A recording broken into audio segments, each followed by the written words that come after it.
Welcome back to another video with a higher welcome. All living things on our planet seek happiness, if there is one thing that unites them all. Everyone wants to be joyful. We all want to be happy in this world. Would you want to live a happy life if I asked you? What will you say in response? Of course I want to be happy in my life, you will reply. This tranquility is what I seek. I must take part in that. This is your response. That is the universal response, according to which all living things enjoy happiness and strive to find it.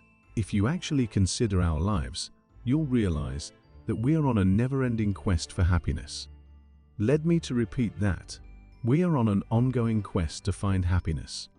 That indicates that although we are searching for and pursuing happiness, we have not yet discovered it. What is the cause of this then? Not experiencing joy? Why can't we all be happy in our lives? We look for it and seek it out, but we can't locate it. What's the cause?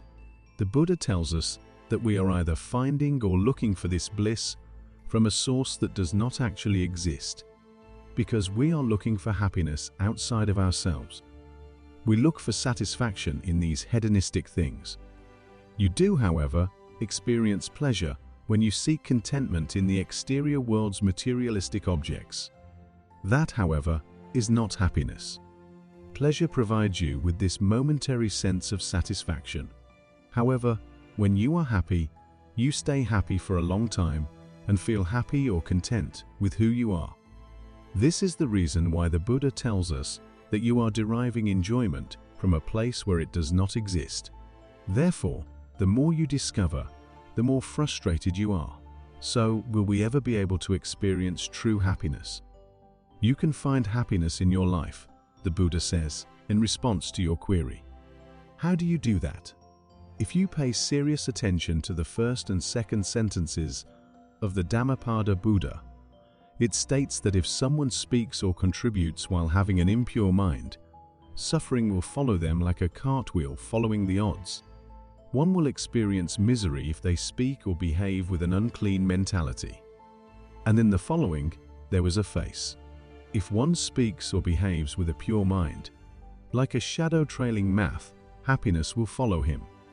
That implies the quality of our minds, their purity or impurity, determines whether we are happy or miserable. We can discover happiness when our minds are at ease. So, how do we discover? Oh, how do we achieve this mental cleanliness in order to discover happiness? You can do a lot of things with the professors to make your mind appear, so there. I'm going to share 5 things with you today that will help you discover pleasure in life and offer you happiness in your life. To start with, you will be happy once you embrace the facts of life. You know, there are many ups and downs in life. You occasionally have excellent days, and so do we. We occasionally have lovely memories. We occasionally also recall unpleasant recollections. Therefore, life does not proceed in the same manner every day. Sometimes positive, sometimes negative. When you become aware of this fact, you may master these circumstances. Right? We are not constantly frustrated by this negative experience. We became frustrated because of the way we responded to this unpleasant experience. When you encounter a horrible event, a poor day, a bad circumstance, or a challenging circumstance, you are given 2 options. Either way, you can dwell on the suffering and be sad about it. Alternately, you may concentrate on the lesson that adversity teaches us, take what you can from it, and begin improving your life. So, if you accept life as it is, you will realize that it is permanent. There are moments when we have no influence over the people around us, including their behavior and beliefs. Therefore, if you become aware of certain circumstances, you can properly deal with them. Accepting the lie's veracity is one thing. The second, be kind to the aforementioned. In Buddhism, demonstrating generosity is a central practice.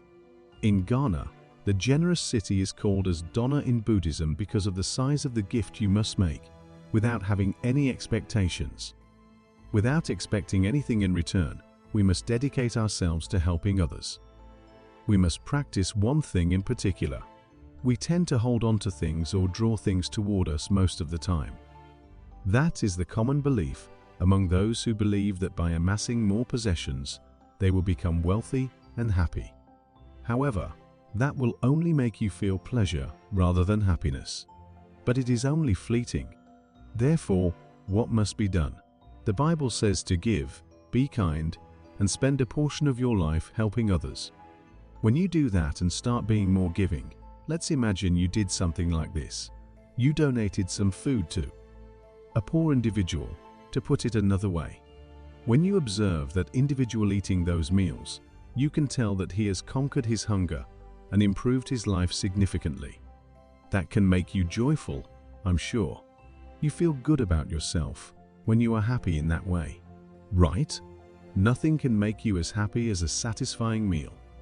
You can achieve that happiness by looking nice, but you won't feel happier than yourself. When you consider that scenario immediately after, let's say hundreds of years later, maybe 10 decades later, I delivered this to the unfortunate person. Even then, you experience happiness when you are reminded that you will feel happy. Happiness is therefore an enduring state. Buddha advises being kind. Encourage others to show kindness. Every day, for an individual, one thing you can do is that, and forgiveness comes in third. One of the most crucial things we can do to bring happiness into our lives is to forgive. We must be kind to ourselves. We must also extend forgiveness to others. Because of this, showing forgiveness does not imply that you are endorsing other people's transgressions. It's all right. You're not saying that, I assure you. You liberate your heart when you forgive. Therefore, when you forgive, it's for you, not for the other person. We must also be forgiving of ourselves. If you hang on to the past, you'll realize that we've all made a lot of mistakes. Additionally, if you make the present moment terrible, you won't be happy. So, what are the next steps? Whatever wrongdoing we have committed in the past, we must possess the capacity to forget about it and begin over. We are all capable of that, right? We all have the opportunity to start over and improve our lives. Okay, so in our world, nobody is flawless. Everybody has made errors. One thing we need to do is start by being forgiving, acting morally. These are the 6 things we can do to make our lives happier.